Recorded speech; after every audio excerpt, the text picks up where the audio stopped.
नमस्कार दोस्तों, स्वागत है आप सभी लोगों का स्टडी ग्लोब्स पर। बाली जो कि इंडोनेशिया का एक आइलैंड है, उससे क्या हम लोग सीख सकते हैं। इंडिया के अंदर अगर कोई लव मैरिज कर भी लेता है तो ये मान के चलिए कि उसका जीना दुश्वार हो जाता है, वो जी नहीं पाता है ठीक ढंग से, क्योंकि उसके ऊपर इतना प्रेशर होता है, इतना दबाव होता है सोसाइटी का। या तो उसको सोसाइटी छोड़नी पड़ती है या फिर सोसाइटी के अंदर रहते हुए उसको कई कॉम्प्रोमाइज करने पड़ते हैं। लेकिन आखिरकार हम लोग बाली से क्या सीख सकते हैं और कैसे हम लोग इंडियन मैरिजेस जो है इसको इंप्रूव कर सकते हैं, चलिए जानने की कोशिश करते हैं कि आखिरकार हम लोग लेसन फ्रॉम बाली, आज यही हमारा टॉपिक है। India needs more love marriage. आखिरकार बाली हमको ऐसा क्या सिखा रहा है जिससे हम लोगों को अरेंज मैरिज से स्विच करके कुछ परसेंट जो है वो लव मैरिज की तरफ बढ़ना चाहिए। चलिए जानते हैं। सबसे पहले एशिया का एक कंट्री है इंडोनेशिया, और इंडोनेशिया का एक आइलैंड है वो है बाली।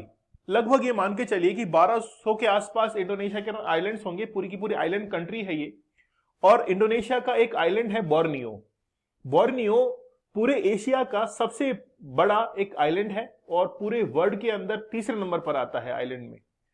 लेकिन सभी लोग जो है आफ्टर मैरिज वो बाली घूमने के लिए जाते हैं। चारों तरफ से समंदर है और बहुत बेहतरीन तरीके से इसको जो है वो डेकोरेट किया हुआ है बाली को, और लगभग 3 से 4 यूनेस्को साइट्स भी यहां पर स्थित है।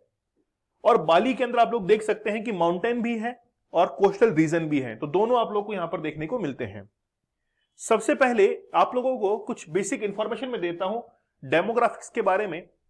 यहां पर सबसे ज्यादा रिलीजन जो है एग्जिस्ट करता है वो है हिंदुज्म, लेकिन मुस्लिम कम्युनिटी जो है यानी कि इस्लाम के बारे में बात करें तो 10.05% जो है वो इस्लाम है।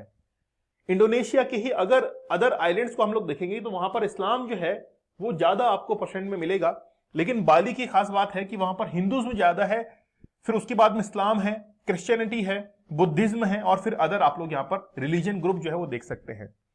क्या वाकई में इंडोनेशिया या फिर बाली के ऊपर इन रिलीजन का कोई फर्क पड़ता है? क्या वो इस चीज को मानते हैं? सबसे पहले यहां पर हम लोग आते हैं। आपको कास्ट और क्लास के अंदर अंतर समझने की जरूरत पड़ेगी। कास्ट क्या होती है, जिसको हम लोग कहते हैं हिंदी के अंदर जाति। कोई भी इंसान जिस जाति में जन्म लेता है या जन्म के आधार पर जाति जो है वो डिसाइड होती है। अगर मान लीजिए कि वो जाट है और जाट कास्ट के अंदर वो जन्म ले रहा है तो वो उसका बच्चा भी जो है वो जाट ही कहलाता है। राजपूत है, ब्राह्मण है, तो जिस कास्ट में वो जन्म लेता है वही व्यक्ति जो है वो बन जाता है। मतलब हम लोग कहते हैं कि जन्म के आधार पर हमेशा कास्ट जो है डिसाइड होती है। अगर मैं आप लोगों से पूछूं कि आपने राजपूत घराने के अंदर जन्म लिया है और आप जो है वो ब्राह्मण बनना चाहते हैं, तो क्या आपके लिए इजी टास्क होगा? मुश्किल है ना। इसीलिए हम लोग कहते हैं कि कास्टिज्म जो है इंडिया के अंदर वो बड़ा टफ है, बहुत कठोर व्यवस्था हमारे यहां पर है।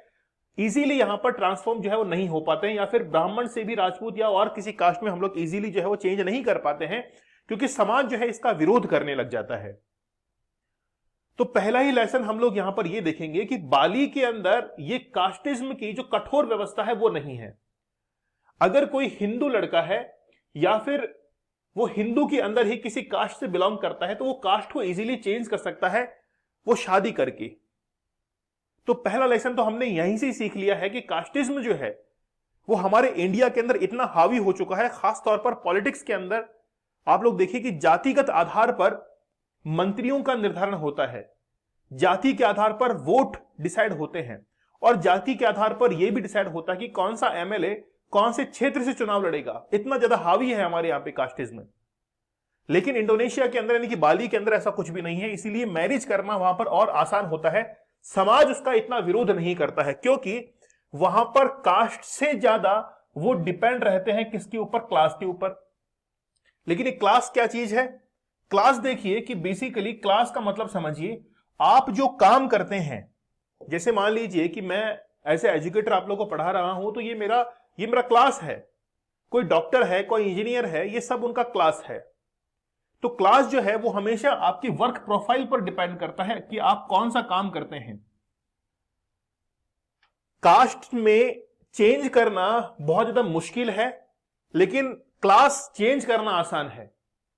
एक क्लास जो है यानी कि एक व्यक्ति दो क्लास के अंदर एग्जिस्ट कर सकता है। जैसे मान लीजिए कि एजुकेटर है तो हो सकता है कि कोई बिजनेसमैन भी हो, कोई एजुकेटर है हो सकता है कि वो चार्टर्ड अकाउंटेंट भी हो।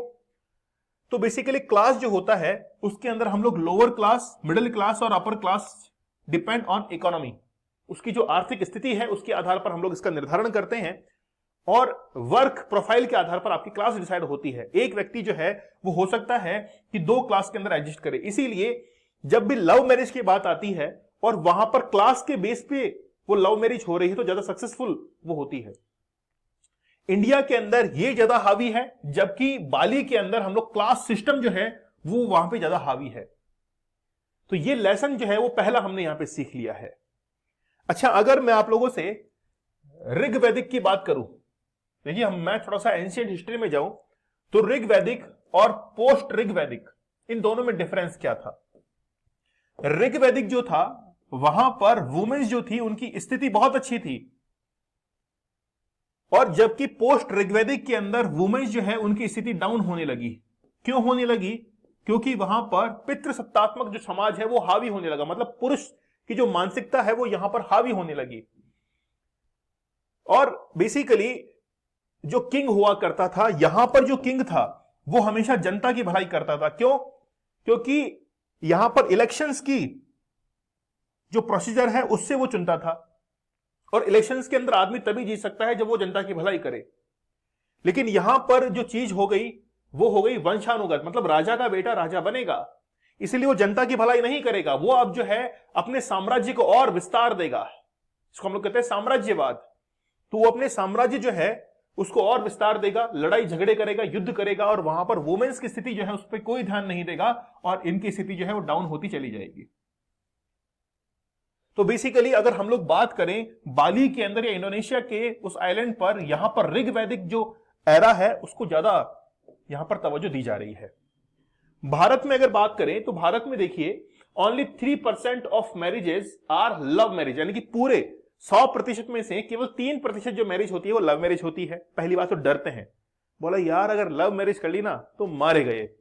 देखिए वैसे शादी करने वाला तो मारा ही जाता है ना, इधर कुआ उधर खाई, बीच में लटके अर्जुन भाई, है ना। तो इस तरीके से बेसिकली क्या होता है कि वो जो शादी करने वाला है, तो यहां पर लव मैरिज जो है वो 3% करते हैं, 93% जो है वो अरेंज मैरिज करते हैं, और 4% जो है वो सेमी अरेंज, मतलब वो लव मैरिज करते हैं, है ना।